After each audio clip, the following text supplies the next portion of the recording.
In the summer of 1967, racial tensions in the city of Detroit reached an all-time high. The city erupted in violence, ultimately experiencing 5 days of rioting. 43 people died. The dead included 3 black youths, Carl Cooper, Aubrey Pollard, and Fred Temple. Their battered and shotgun bodies were found during the third night of rioting in an annex of the Algiers Motel off of Woodward. We talked to a couple of the boys who had been with them. One of the boys I remember very clearly, his name was James Sorter. What happened is they were engaged in pimping white girls who were there, which was done all up and down Woodward, some of those motels there.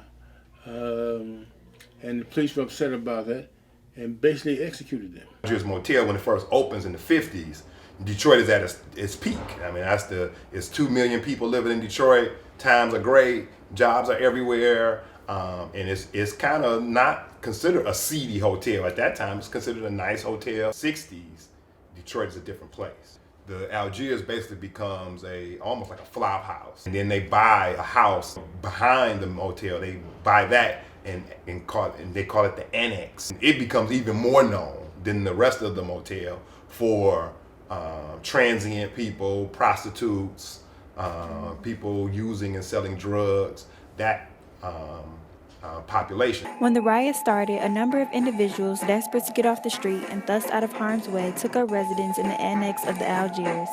At the same time, Michigan's National Guardsmen and state police had joined forces with the city police in order to restore order in Detroit. In addition, various cases of sniping incidents were being reported, which led the authorities to the Algiers Motel. The National Guard hears some shooting. They're in another building 200 feet away from the Algiers Motel's annex building, where this shooting is allegedly coming from. So the National Guard calls the police and lets them know that they're going to raid this house. We want the police to come. And the police put on their radio, National Guard under heavy fire. Which the National Guard never said that. The National Guard just said, we hear shooting and we're going to go converge on this building. July 25th, when they raid come in through 3 different doors. Following the kind of rifling through all of the rooms, they assembled everybody on the first floor in the lobby where they could keep an eye on them. Mr. Cooper came down last, according to a witness, claimed that he had no gun, told the police officers that, in which case a gunshot went off and Mr. Cooper was next on the floor, bleeding to death. And I believe he was a member of the Dramatics, one of the people who was living there, vocalist. They sequestered him in a room, put him on the floor face down, and then shot a gun off next to his head as a matter of intimidation. They brought another man into the same room later and shot a gun into the ceiling, again as a matter of intimidation. Of course, the 3 white police officers were using derogatory terms this whole time against both the black and white, or the black men and women that were there, and derogatory terms against the white women. At this point, when they started doing this, the Michigan State Police and the National Guard leave because they realize Detroit police are going way out. So they leave and they don't want any part of this. The only people left there are local Detroit police officers. And so the last officer takes another person into the room to scare a witness. He actually shoots the witness. After he comes out and the officers talk to each other about what they were really doing, that officer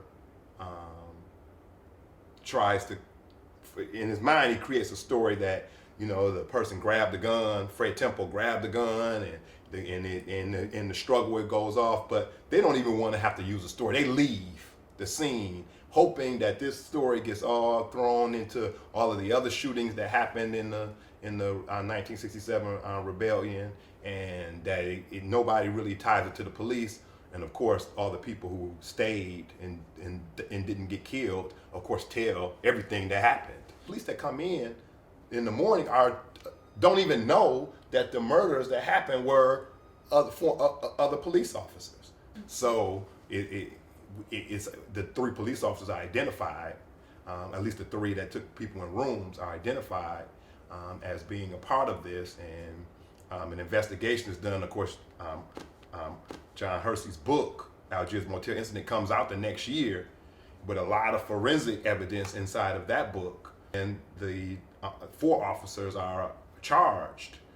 They ask for a change of venue, and they're given a change of venue. One's in Lansing, one's in Mason, Michigan. I can't remember where the other trial was, but so they get trials all away from Detroit, of course, because Detroiters are really upset about this murder.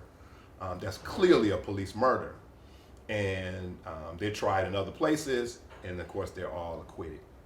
That's a sad legacy. I think probably more important was the fact that everybody figured out that these men were guilty. Both black and white in the community of Detroit understood that there had been a miscarriage of justice, and a miscarriage of justice in the most grotesque manner on people who, innocent or not, hadn't been proven guilty. After they were let off, we were offended, terribly offended. So I had the idea of having a tribunal, a people's tribunal, a community tribunal, to hold the police accountable. So what we did was, we had a trial in which we tried the police. We had used all the evidence, the same evidence that was had during the original trial. So the community would know is an effort to raise community consciousness that these people had in fact executed these 3 young men. Even if they were guilty of sex trafficking, the proper penalty was to arrest them for that, was not execution. Algiers Motel incident, of course, becomes a rallying point for the black community to resist how they've been treated, particularly by the police, but by the system in general. And the state senator at the time is Coleman Young. At the time that this occurs, he's the state senator representing Detroit. And of course, he calls this out as a murder of 3 black people that the government will wipe away and whitewash and not send these criminals to prison for killing black people.